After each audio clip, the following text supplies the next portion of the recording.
আমাকে যখন দেখতে এসেছিল তখন মনে হয় আমি ইন্টারে পড়ি, না ইন্টার পাস করছি 2020-এ মনে হয় কোভিডের টাইমে।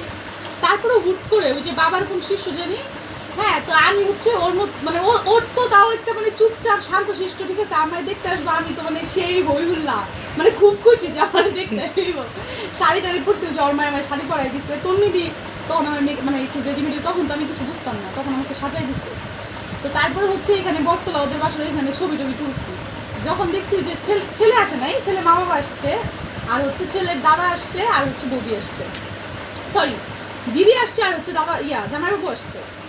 যখন আসছে, আসার পরে দূর থেকে দেখে আমি যে অগবাড়ির সামনে দিয়ে যাইতেছে, আমি জানলা দিয়ে উঠি মেরে দেখতেছি সব ঠিক আছে। পরে বসে হ্যাঁ জামাই আইনে কারে দিয়ে কাজ কামো বাপের দিয়ে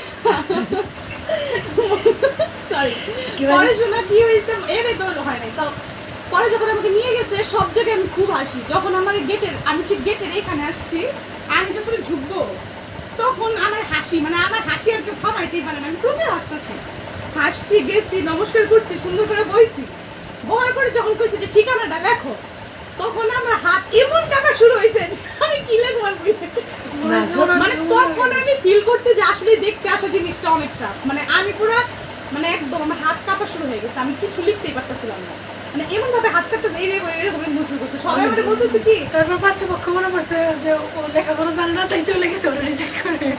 না ছি, এমন কিছু হয় না। ওরা আমাকে বলতেছে যে আজকে দিকে হ্যাঁ ও আমি আরো হাত কাঁপতেছি কেন মনে হয়, মানে জানি না, তখন অনেক ভয় পেয়ে গেছি, মানে এমন ভয়, সামনের মায় আমার মানে বৌদি আমার হাত এরকম করে ধরে রাখতে পারতেছে না, এত কাঁপা। তারপরে ঠিকানা লেখার পরে বেরোলাম, তারপরে আবার নর্মাল, পরে হেরা আইসে মন্দিরের সামনে ছবি টবি তুলছি শেষ।